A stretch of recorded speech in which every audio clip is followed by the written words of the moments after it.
Good evening. Welcome to Arab TV. I'm Leyna Cotran. With me tonight, I have Mourad Bouache. Mourad Bouache has a PhD degree from the University of Perpignan via Domicia, France, in computer science. He currently works at Yahoo in performance engineering in the science and tech department to get the best Yahoo products and applications. Before joining Yahoo, he was involved in research on real-time embedded software group at the University of Waterloo in Canada as a postdoc position. He also received a postdoctoral fellowship at the University of Illinois, Champaign-Urbana. He enjoys traveling and discovering new cultures, serving his local community, and coding. He loves volleyball and has been playing since the age of 8 years old. Welcome. Thank you for joining us this evening. Thank you, Leyna. Thanks for inviting me. So you grew up in Algeria, so we want to hear all about your childhood and what it was like growing up in Algeria. Yeah, I was born in a city called Cherchell, or Caesarea, which is an ancient Roman city. It's full with the culture, especially the Andalus music. Oh. And it's known there's a port there for fishing, so we have this fishing culture. It's a beautiful city, not far from the capital of Algeria, Algiers. So I have two brothers and one sister. My father passed away when I was 2 years old, so my education is like I was raised by my mom. And I'm really proud of her.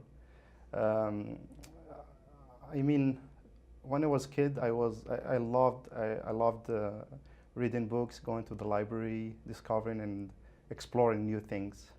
And it's not only about computer science, it's also about following my dream, and I just choose to go with something linked to the new technology, which is computer science.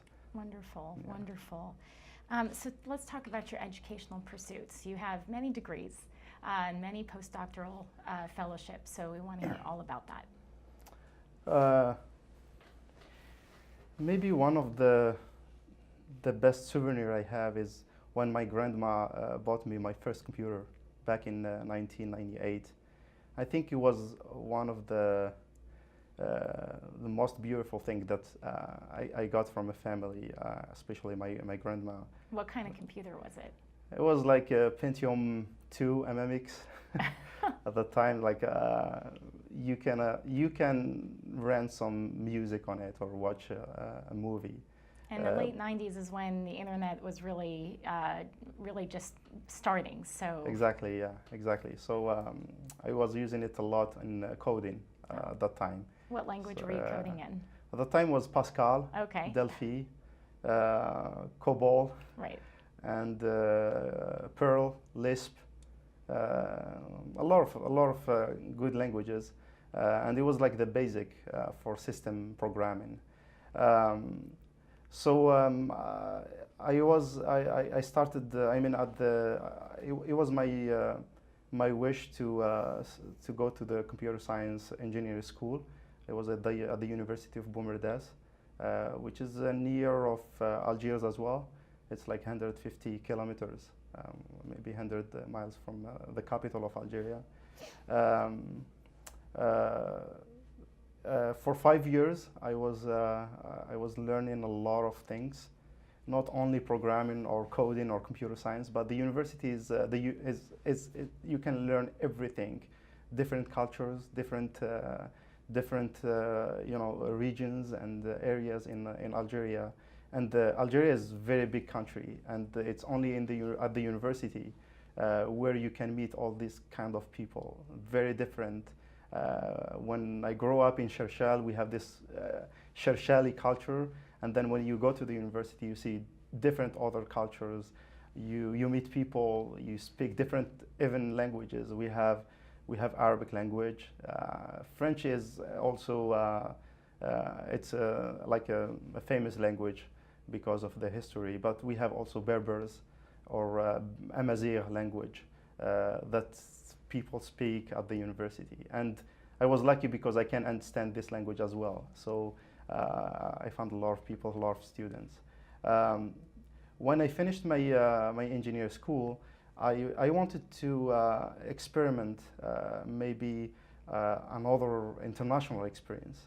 Actually, I started my master degree in Algeria and I finished it in France. Oh, wow. Because one of the, who is my advisor from the University of Perpignan, who proposed for me to go to the University of Perpignan in France and finish my master's degree and do my internship there and get my degree, master's degree.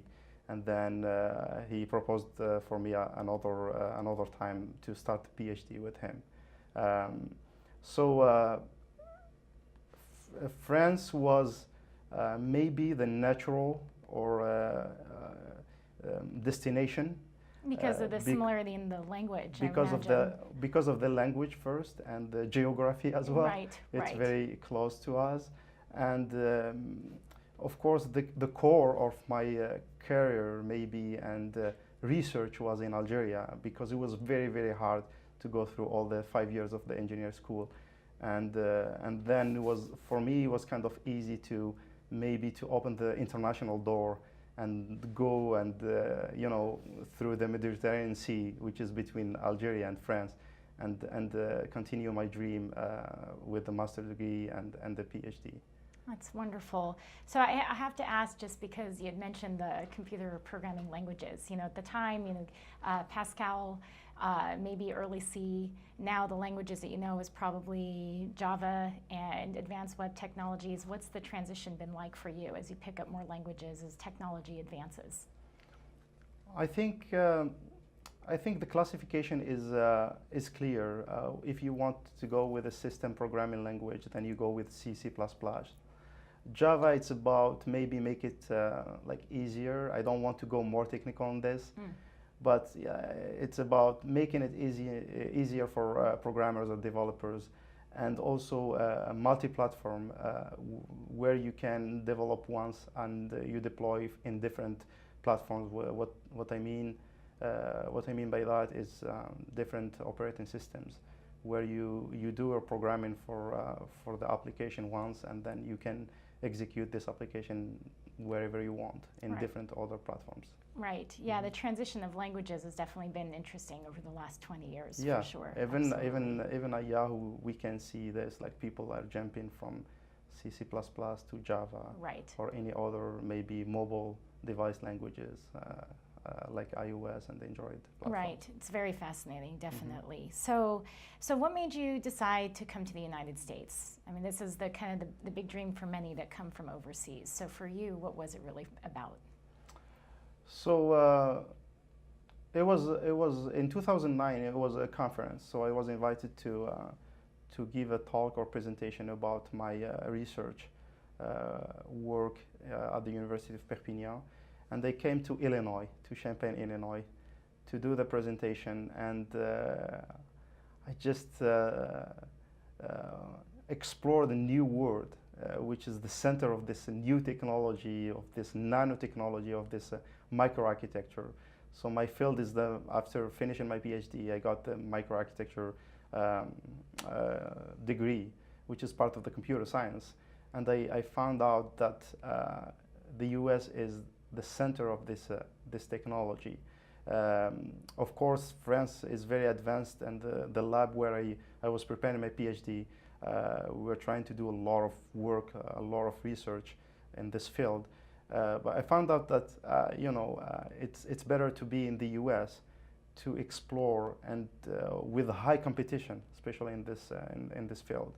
So I found out after this conference that I need to return back again to the US and find maybe another postdoc, and I was lucky to get it.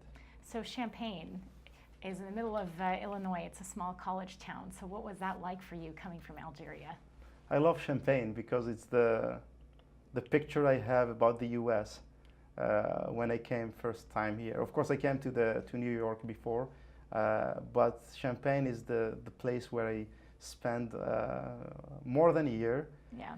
And actually, I spent this time with a family there, They were very, very nice to me, and I started to explore the American life before to start exploring the American research life. Right. The school is it's maybe top 10 in the U.S. It's one of the best schools in the U.S., especially in computer science. Right. So I was at the department, the Siebel Center for Computer Science, and I was doing something close to the microarchitecture, which is compiler design. And I was using my tool that I created when I was in France in my lab, and I added more performance and just to make it faster. And this started to give me ideas about performance. Oh, that's great. Yeah. And so coming to Champaign, was there an Algerian community that you joined or one that you sought? University of Illinois has such a, especially, in Urbana-Champaign, they have such a big group from all over the world, again, for their research and their academics. So were you able to find an Algerian community to join? Yeah, over the US, it's very easy to find the Algerian community. You just need to go to the mosque and you'll find them there. Okay. You find people that are speaking the same language as you or the same dialect as you. Of course, Moroccan and Tunisian, they're very close to same language.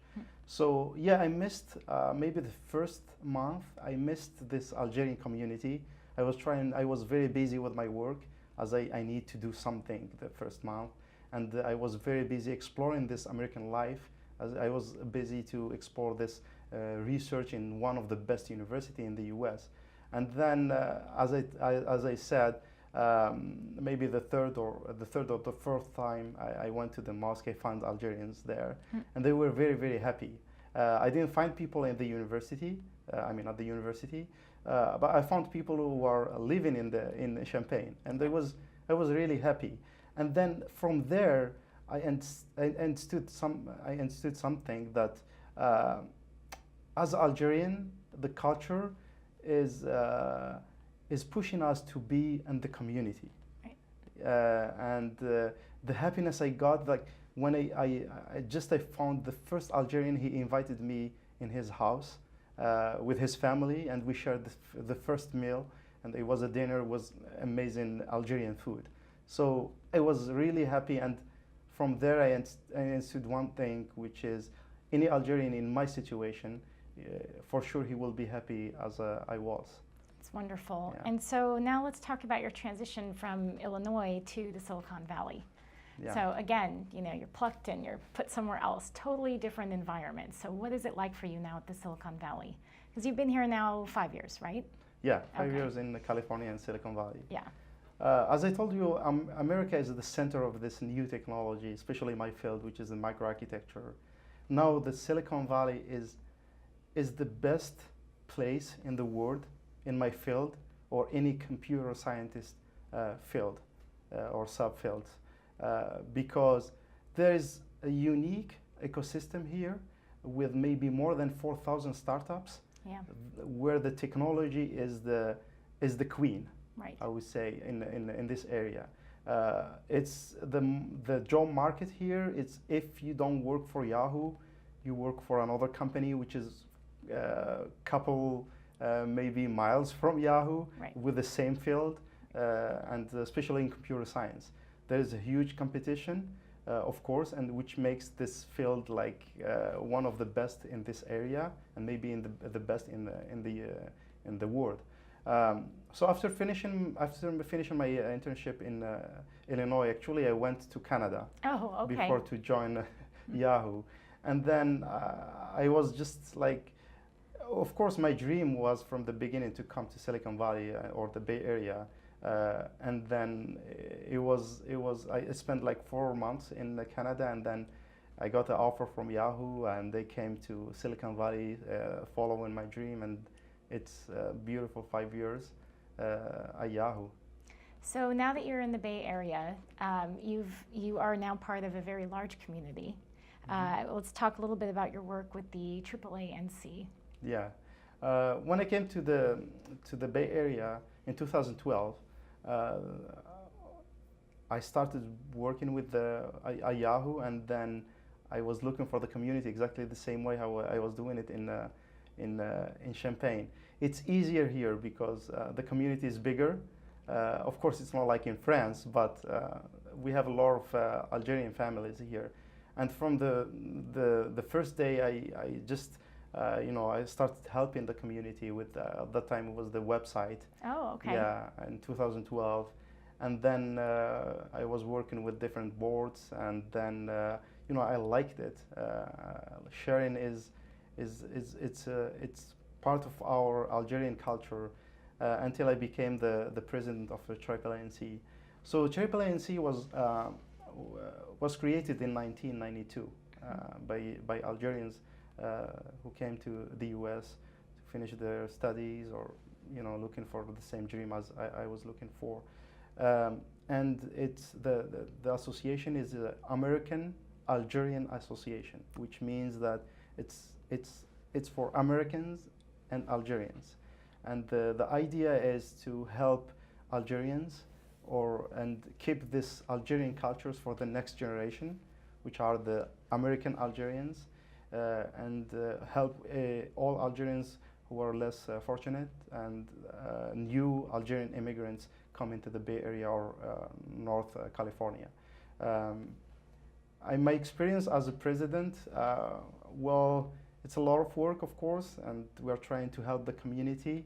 We are trying to understand the community, because when you understand the community better, you can serve better and more. So it's really challenging, and during the weekdays sometimes I'm also doing some work for the community, and the weekends we are trying to create some events for our Algerian community. I think it's tremendous that you support the community that is so dear to your heart, and I'd like to understand more. What motivates you to either start or join these communities? Because I think you belong to more than one. So you're part of AACS, you're part of the AAANC, obviously part of technology and Yahoo groups and so forth. So what is it for you about joining a community? I think it's natural to be part of the AAANC and AACC, which is the Arab Center Association. Why? It's because I think the explanation is about the relationship between Algerians and Arab. It's about appartenance, or in Arabic, intima. Yeah. And be part of the Algerian community, it's being part of the Arab community. And we are working a lot together, creating events together, because we are sharing the same culture, the same language. So it's everything we are doing it's for our community. We are trying to support our community, either Algerians or Arabs, at the same time. We are trying to push people to come to our communities, either the Algerian or the Arab community. For Algerian Association, you can check the website AAANC.org, or even for the Arab Association or Arab the Arab Association as well. It's AACSV.org through the website. Please, I think I'm going to take advantage of this and ask all people to send us emails, try to be in contact with us and help us to serve the community, both communities. And so for you, how do you manage it all between the AAANC and the AACS and work and family life? I mean, what's kind of the secret for managing it all? Actually, me and my wife were in the same board, the Algerian board. Wonderful. She's helping me to manage this, about the Algerian Association. For the Arab Association, I think taking care of the website, as it's the image or the picture of the association for the people around the world, or even in the Bay Area. So it's kind of challenging to find the time and work, but I take it as I'm taking the time for it. So I think it's priority as a community, and trying to find the time with my professional life as well. And as part of the AACS, we're so grateful for the work you are doing on our website as well. Thank you so much. So I wanted to talk a little bit about how you're multilingual. So how many languages do you actually speak? I speak Arabic, Berber, Okay. which is a language, um, and I speak French, English, a little bit Spanish and Italian, because when you speak French, you can speak or the Latin. I mean, you'll be able to get the idea. If you go to Spain, you can start to understand things. You have idea about the language as well. What have been the benefits for you for being multilingual? I mean, communication is the best thing. Being the community is communicating. It's not only about the community; it's also about your work. I think communication is the most important thing to serve people. You need to understand, and understanding. It's about knowing the language. In France, I was also involved in the student association, the Algerian Student Association, and we were trying more in helping people about network, trying to find a network for everyone to find the job very easily, and there you can maybe build your skill about the communication, but it's all about the languages. So as Algerian, you know Arabic because you grew up in Arabic society, Berber society, and French. It's natural to speak French at home or outside. It's I mean, three languages just naturally, and then you start to build things. For English, I think it's about research. When I started my master's degree, I started to write papers in English, and during my PhD, I learned a lot about the language, not only technical, but also how to talk to people. And I think it was very important for me to understand and speak the language before to come to the U.S. I think that's wonderful. So in what ways do you want to give back to Algeria in all that you've learned in your travel and your experiences, both in academia and in technology? I mean, you've taught, you've learned so much. So what is it that you would like to give back to your country? It's about the priorities. I call them national priorities in Algeria. It's about education, for example, computer science. Of course, we have very good infrastructure for computer science in Algeria with different universities and institutes. But creating jobs in Algeria, especially in computer science, I think it's very challenging. Maybe this is the idea how to give back to Algeria. I did some projects with the Algerian Institute or Algerian institutions, like the e-library, which is one of the European project between Algeria and the European Commission. I was managing everything which is computer and hardware to create the first e-library or digital network of libraries between 10 universities in Algeria. And it was a very successful project. The idea is how to connect all libraries or all 10 universities libraries where the student can get chance to check books or publications between the 10 libraries in Algeria.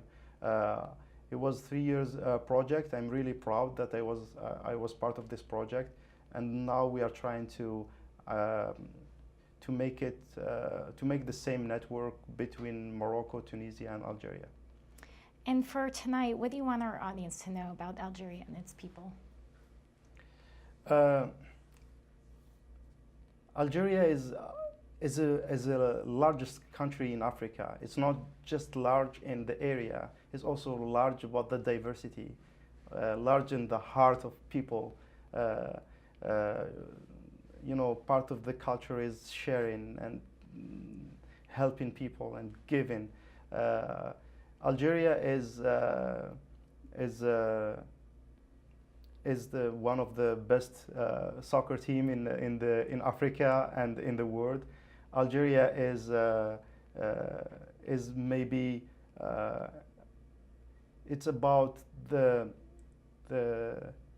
sharing and the different values with different different people and diverse in language, in tradition, in culture. So there's a lot of things that we need to know about Algeria, and I'm really proud that it's my country, and I love every time when I go there, I see these people, and I need to share my experience with them, and trying to trying to help them with the way I can, especially with my field at the university, trying to give some presentation, help PhD and master degree students to know better, to get the technology and to play with it. I think that's wonderful, and we're about out of time, but the last question I have for you is, what advice would you have for students that are looking to immigrate here to the U.S., given your experience? Yeah, maybe I have a small story that I had when I was in Illinois. Is like I was waiting for the bus to go to the university, and I found an old lady, and she asked me where I am. I mean, what's my origins? And I start to tell her, okay, I'm from Algeria, and she asked me, what are you doing here? I was like, I'm doing I'm doing research at the university. And she said, where did you visit another country? And I told her, yeah, I spent time in France. And she was like, wow, America is looking for people like you, is looking for people who has different, different culture and different experience to add this to America. I think my advice for any Algerian or any passionate person in the world who would like to come to the U.S. is just follow the dream, be expert in and stand very, very well a piece of the science that you would like to invest when you come to the U.S. and just go for it. Of course, the language, you need to know English because it's the science language or the scientific language before to come to the U.S. But yeah, just go for it and follow your dream exactly the way how I did it. Thank you so much. That's wonderful advice. Thank you for joining us this evening, Mourad. Thank you. I'm Leyna Cotran. This is Arab TV. Good night.